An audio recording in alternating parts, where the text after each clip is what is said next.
Olá pessoal, sejam bem-vindos ao meu canal Resenha com PH. Eu sou o Rafael com PH e a resenha de hoje é do filme O Retorno. Esse filme O Retorno é de 2024, mas eu queria ter feito resenha dele, né?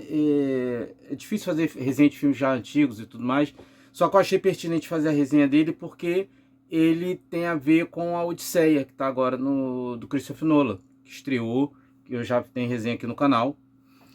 Esse O Retorno, ele é estrelado pelo Ralph Fiennes e pela Juliette Binoche. Ele viralizou na época porque o Ralph Fiennes, ele está interpretando o Odisseu e ele estava com 61 anos na época do filme. Ele ficou todo definido, super em forma com 61 anos e todo mundo, né, pô, depois, né, com 61 anos ele ficou em forma e tudo mais. E aí o filme viralizou por causa disso. Eu acho que todo mundo que tá vendo, quem viu ou quem já viu a Odisseia do Christopher Nolan deve ver esse filme, quem ainda não viu deve ver esse filme. Eu acho que é um bom filme para você ver, tipo assim, vi a Odisseia, quero ver mais coisa. Veja esse filme Retorno. Ou eu não sei se vale a pena ver antes, porque de repente você vai para algumas. Eu, por exemplo, a último ato, porque o que que acontece com esse filme? Esse filme Retorno, ele faz um recorte da Odisseia, né, que a Odisseia, né, vem lá desde a queda de Roma, tudo que passa por... E no final ele chega em Ítaca. Aqui, esse filme começa com ele chegando em Ítaca. O filme todo é ele chegando em Ítaca, que seria o arco final do filme Odisseia, né, do livro, mas se você viu o filme do Christopher Nolan, que é quando ele chega lá em Ítaca e tem toda aquela coisa de voltar para o castelo, lidar com os pretendentes e tudo mais. Aqui ele pega esse recorte e transforma num filme. Só que é muito interessante porque aqui ele faz uma coisa, ele tem uma abordagem que eu até comentei na resenha da Odisseia, que é essa abordagem contemporânea, né? Abordar de repente. Porque às vezes quando você pega, hoje em dia os psicólogos, até viraliza psicólogo falando assim, personagem tal na verdade era autista, personagem tal tinha isso, sabe?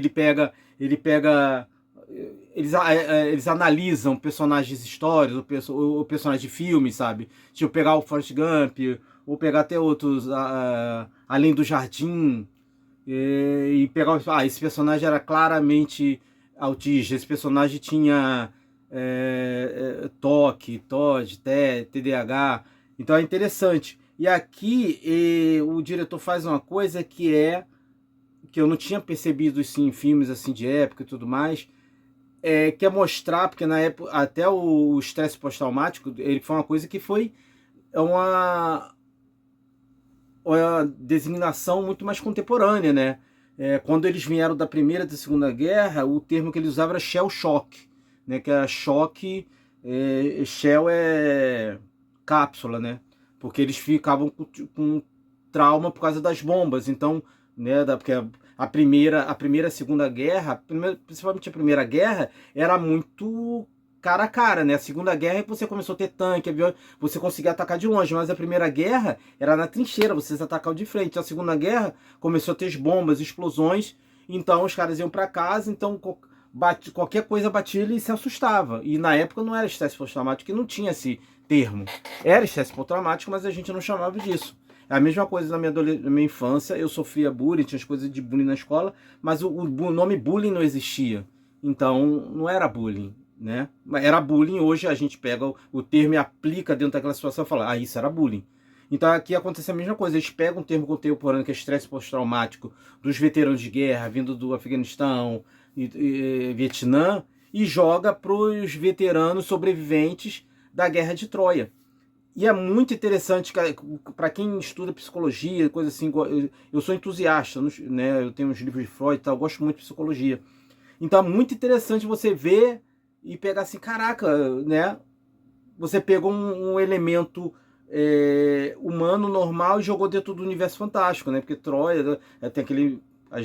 Apesar de ter indícios que houve uma guerra similar à Guerra de Troia, né? As pessoas têm que saber que esses deuses, nada disso aconteceu, né? os locais, alguns personagens podem ter acontecido, mas são deuses e semideuses, né? Então, mas enfim. Então o Odisseu aqui, e é muito, muito mais interessante. A Juliette Binoche está ótima como a Penélope. Você tem o Charlie Plummer como Telêmaco. E tem todos os pretendentes, um pior do que o outro. E é muito violento. Esse filme é muito violento, assim, tipo... Sabe? Eles brigando, cortando... Não é uma coisa estética, bonita esteticamente. É mais visceral. E aí você fala assim, ah, porra, mas o cara pegou ali um trechozinho ali e transformou no filme e tal. Mas o que acontece é que e é o que acontece com os veteranos de guerra. Que você vê isso, tem vários filmes americanos sobre o pessoal voltando no Vietnã e tal. E aí ele volta pra casa, mas ele não sabe, ele não volta. Tipo assim, ele tá lá o corpo, mas a mente ficou lá. Ah, você tá aqui, mas você não tá aqui. E é isso que acontece com o Odisseu. Ele volta e aí ele, tipo, ele trava, ele não quer ir falar com o Penélope, não quer falar com o filho, cara, eu não posso, eu não tô preparado, eu não quero. Então ele fica lá, perambulando, ele fica observando, ninguém reconhece ele, então ele é maltratado, ele vê os pretendentes fazendo coisas e tudo mais, até chegar o desafio lá do arco, né, do arco, e também a sequência de ação que rivaliza com a do Christopher Nolan. Ele mata, né, ele mata, enfrenta. As cenas são muito bem filmadas. Esse é um filme assim, tem uma fotografia belíssima, filmada ali com certeza, né, locação. Só que é um filme, né, assim, orçamento mais comedido. Então não tem grandes cenas já. A cena de ação é a câmera aberta, então é o Ralph Fiennes e os caras vindo para cima dele. Então tem que fazer a coreografia. Então ele tem que segurar a onda. Então é muito mais pele na pele. É um filme que ele é um slow burner, né? É um drama, é um filme mais cadenciado, tem muita conversa, muita psicologia, entendeu? Por conta dessa travada que ele dá do soldado que não se reconhece sem a guerra, né? Ele não aguenta mais a guerra, mas ele não sabe quem ele é sem a guerra mais, né? Ele não sabe como ele voltar para a família, como ser, né, que até essa fala, que eu não sou mais aquele Odisseu, né? Não tem essa fala aqui, mas né, é aquela coisa, ele não é mais a pessoa que ele era. E agora? Para onde você vai com isso? Então eu recomendo muito, é um bom filme. Ele estava no stream, né? O stream é aquela coisa, né? Por isso que as mídias digitais têm que ser defendidas, né? Você comprava o DVD, comprava o Blu-ray, ou tinha locadora, você pegava lá. Agora com o streaming, ele tá lá, aí quando você vai ver, ele saiu. Aí você tem que ficar esperando a rotação, quando que ele vai voltar, aparecer no stream ou outro. A não ser as pessoas que dão seus pulos, né? Que o brasileiro é a gente, né? Então quem dá seus pulos consegue ver os filmes aí de várias maneiras. Mas fica a minha dica, tá? Indicado para quem gostou, para quem vai ver, para quem viu a Odisseia, O Retorno, né? Que é o Retorno de Odisseu a Ítaca. Então é O Retorno com Ralph Fiennes e Juliette Binoche. Recomendo muito, tá? Se você gostou, dá um like, curte, compartilhe, inscreve no canal, comenta, indica o canal para todo mundo que você conhece, estiver andando na rua. Oi, você conhece a Resenha do PH? Entendeu? Vai indicando aí, tá? E como sempre, pessoal, obrigado por ter assistido. Tchau, tchau.